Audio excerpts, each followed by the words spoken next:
Welcome back to another edition.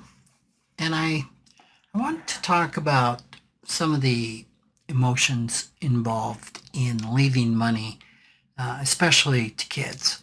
And in episode number 28, I talked about the emotional challenges of leaving money to a spendthrift heir or spendthrift child. And I'd like to take a little different approach in this particular podcast and talk about leaving money to children equally or unequally. It's not very often that I read an estate plan that treats children unequally. When I do see this, typically it's because a parent is estranged from a child and leaves him or her nothing. Basically writes them out of the will. So outside of that, I really don't see much inequality in the amounts left to kids. In estate planning, equal isn't necessarily the same as fair. And many experts, and I have been one of these, feel when it comes to the psychology that's involved in estate planning that parents divide their estates equally amongst the kids. And the main reason given for this is to help avoid any sibling rivalries and help enhance sibling relationships after the parent's death. The whole goal of leaving equally usually is to eliminate that potential for hurt feelings and perceived injustice if parents seem to favor one sibling over another financially. So that's what I want to talk about. And I want to talk about this in light of two cases that I've been aware of, each that have a little different bent or circumstance to them. So the first, it would seem that dividing a estate into equal shares for each kid would be a really obvious way to treat kids fairly. One way that this doesn't work is if the kids haven't been treated equally financially during the parent's lifetime. In other words, if a parent has given more to one child during life, it's usually a good thing, if you want to treat everybody equally, to level that playing field at death. And I remember a number of years ago, I read a post by a blogger who went by the name of the Financial Samurai. I don't know if he's still writing or not. But he wrote that he perceived that his parents couldn't afford to send him to a private college. And to help them financially, he chose to go to a public university because public colleges, universities are typically cheaper than a private. His younger sister, however, chose a private university which cost 8 times as much as the public university that he chose. After he graduated, he really worked hard to save enough to repay his parents, because his perception was, of course, that his parents couldn't afford to really send him to college, much less a private college. When he finally got enough together and offered the money to them 10 years after graduation, he was shocked when they declined it. They said, no, we don't need it. Only then did he learn that they had saved equal amounts for his and his sister's educations. And when he chose the less expensive school, they transferred what they saved on his tuition to help pay for his sister's more expensive private education. Now, in the rest of his article, he really tried his best to take the high road and assure his readers that this injustice really doesn't bother him. But when you read this, it is really clear it bothered him, and it bothered him a lot. So what can we take away from this particular story? Well, obviously there's a ton of emotion and thoughts and things going on here. It's just kind of amazing that the family never discussed the financial aspects of college. The no talk rule, that it's taboo to speak about money, was totally in effect here. And the folks never told their son that they were saving for his college education. They didn't communicate their intent to pay for it. He never asked. He just assumed that paying for college was his responsibility. So this is an example where that no talk rule about money and those parts of us that just find it too uncomfortable, too difficult to talk about money. It hits too many vulnerable parts of us, so we just don't talk about it. So this was an example that of two kids that were clearly not treated fairly financially, and that the outcome of that, with him really not being okay for that. And college funding is far from the only way that parents treat children differently. Another common one is bailing out one child who has financial struggles, either self-inflicted or caused by outside circumstances. Parents can give loans or just give money to a child in this situation. Another one might be where parents might give money to a child to start a business, or maybe they feel they owe more to a child who's been taking care of them in their old age. Whatever it is, we're talking about in some way that there's a financial inequality with a child, and the emotions that this brings up within the child, both that has been not treated equally. Well, by that I mean that it hasn't has been on the short side financially of the inequality, and then the same thing for the child that's been on the long side of the inequality. There are emotions, guilt, anger, hurt. I mean, just a whole plethora of emotions that can go with that. One strategy for parents to not so much directly deal with the emotions, but to make the playing field a little more level, is to subtract any excess funds paid to the child in their lifetime from and not given to the other one, to subtract those from their portion of the inheritance. This typically goes over pretty well.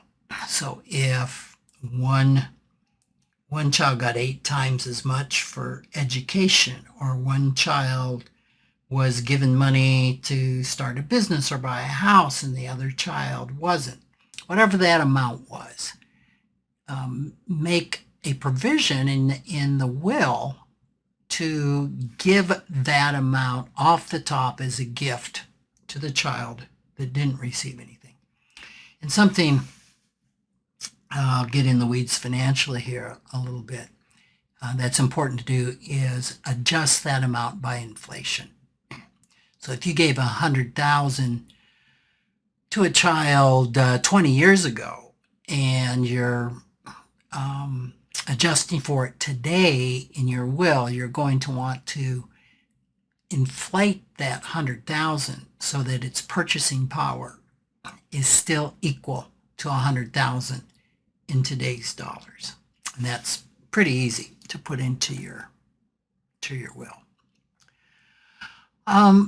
Let me cover then another thing. So I mean, in doing that, it can absolve the difficult feelings that kids would have, either be feeling guilty because they were treated better than their siblings, or feeling hurt because a sibling wasn't treated as well. Another thought that I had, I recently had a client, and I'll call her Camellia. That isn't her real name. She had 4 kids.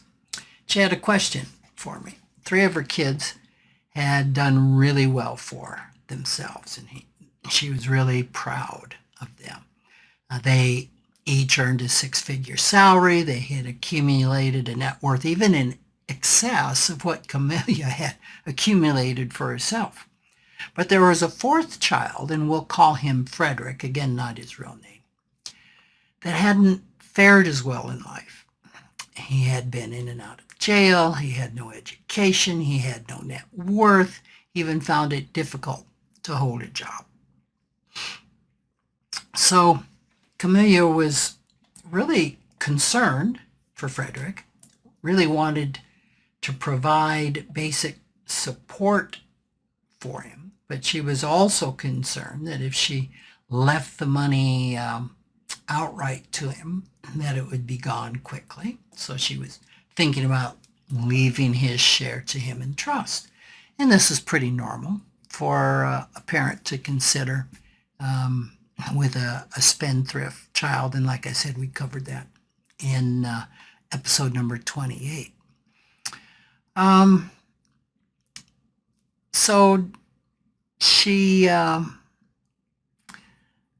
also indicated that the share that would go to the other kids, when you divided the estate in 4, really wouldn't be meaningful to them financially, that their net worths were so high that the quarter of her estate wasn't going to make the difference for them if they were going to retire well or not. She said it would be a drop in the bucket for them financially. But whatever would go to Frederick, of course, would be really impactful. Even 1/4 of the estate, even more if it was 100% of her estate. And if that was invested in a way that could provide him a monthly income, it could really make a difference in his financial support.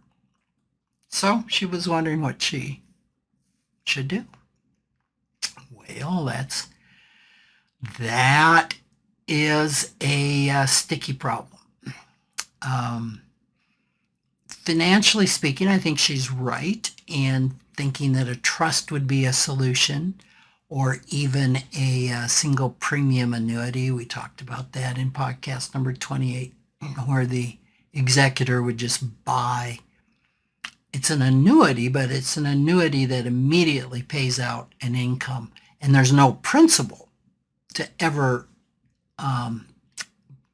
get your hands on, so to speak. It's just a monthly income like Social Security that's there for the rest of the child's life. The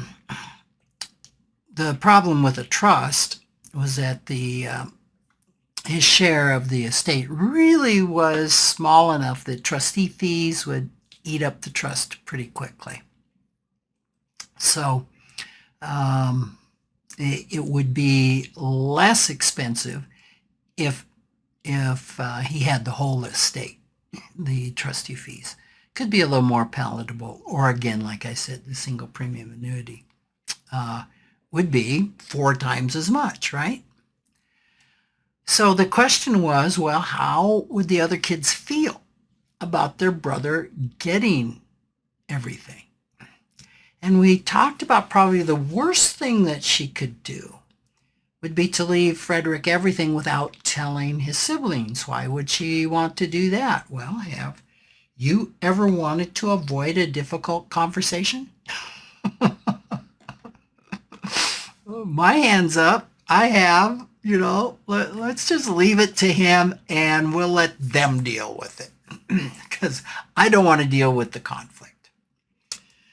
There was a New York Times article on this. It's really good if you want to look it up, by Susan Garland. It ran February 19th of 2021, and it was called The Unequal Inheritance. It can work or it can destroy relationships. And she wrote that unequal inheritances can trigger sibling fighting after a parent dies, and that some of those feuds can end up in court, especially if an adult child suspects that a parent was the target of what an attorney would consider undue influence by the brother or the sister who benefited most. And whether that was real or perceived doesn't matter. A court case is a court case, and pretty unfortunate. So that's why we've got to have that difficult conversation with the kids. And even having the conversation is not necessarily going to result in a good outcome. Why? Well,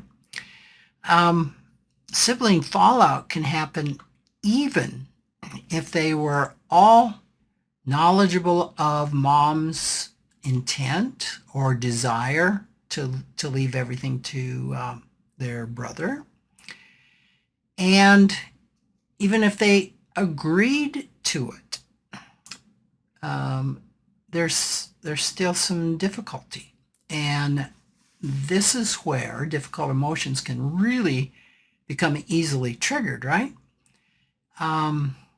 As mom is explaining this, I think wouldn't be hard for these 3 siblings to logically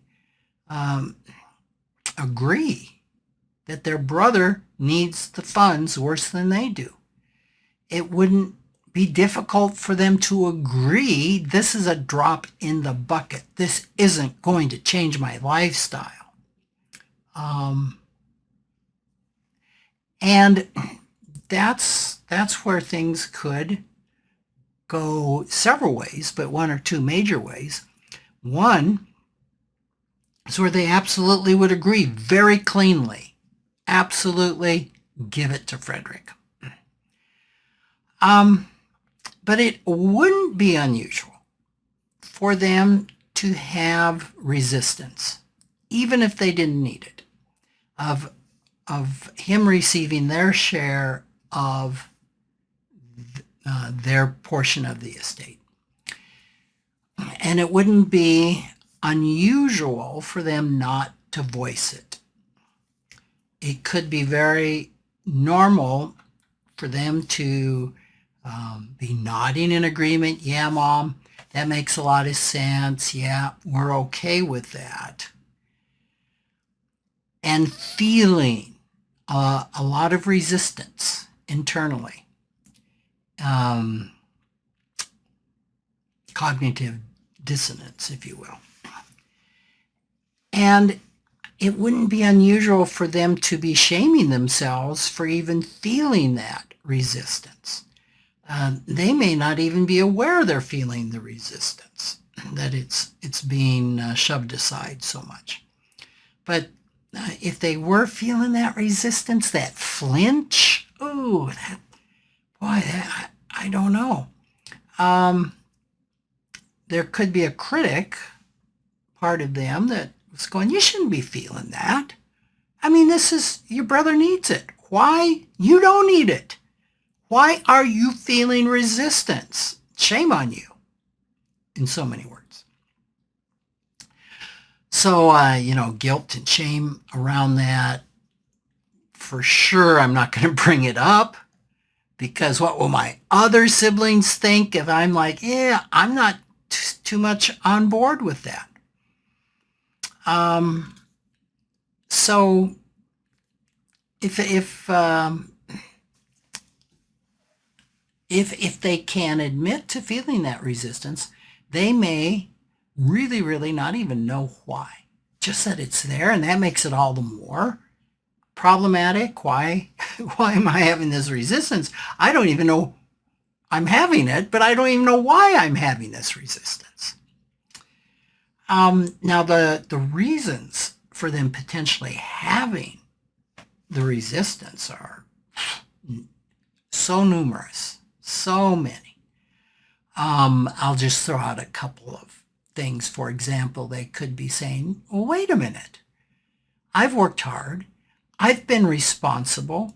I haven't asked Mom for any money. I haven't blown it like Frederick can. If he gets his hands on the money, he'll blow it. Why should he be rewarded in this way when he has made really bad choices in his life and chosen not to do money well? And why should he be rewarded for that? That could be one of the many, many things. And then, of course, feeling shame around even thinking that or feeling that way. So I think the really important thing is to acknowledge the resistance. Is if you're one of those kids, is to say, I'm feeling resistance. And the reasons here, we could spend the whole rest of the podcast on the reasons. The reasons are important. They should not be dismissed or minimized. That they're having a flinch and they're not feeling so good about this. This can be really hard to come out. I think even in the best of families, there could be so many emotions at play that it would be exceedingly difficult for a family to have that honest of a discussion. That, I know he needs it, but I'm really not okay with that. So what do you do? If you're not going to have that discussion, and a number of folks won't, well, there are a lot of potential solutions. The one that Camellia liked the best was to leave her estate equally to each child. And then let each child decide individually if they wanted to give some or all of their inheritance to Frederick. Now, she did this by adding language in the will that if any child wanted to refuse, which is called disclaiming, if they wanted to refuse the inheritance, that it would then pass to a trust that was set up for Frederick. So this decision then put the power with each child, even if their heads were nodding today. That would be perfectly okay. Camellia felt this would be a good way for them to reaffirm that they really agreed with this when she passed. and they could again leave all of it, a part of it, whatever they wanted to do would be up to them. And situations change, right? Who knows? Now, could this arrangement still cause tensions between the siblings? Those that decided, yeah, I'm going to disclaim all of mine. Maybe another one disclaimed a part. Maybe another one didn't disclaim any of it, kept it all. Sure, there could still be some feelings around that. But the feeling of Camellia, and I would agree, is that this arrangement probably solved more problems than it created. So, sometimes it, the typical advice from folks like myself is, well, have the difficult conversations. But sometimes we just, even having the difficult conversations, people are in different places. And there's just a lot of, in IFS terms, a lot of protectors, a lot of managers that are up that just will not speak the deeper truths for fear of being shamed, for fear of conflict, for whatever reasons. So their heads nod, but their hearts are wagging, right? So I hope this may have given you some ideas, brought up some of the challenges around estate planning and ways to help compensate and negotiate this really tricky landscape. So again, thank you for the feedback that I get, for the emails, for all of you that are listening, folks around the world. We're not a huge tribe, but we are a very, very focused group of people that really value the emotional side of money, value financial therapy. So I appreciate your passion and your interest in financial therapy. So you can reach out to me at rick@rickkaler.com if you have any questions. And I look forward to talking with you next time. Take care.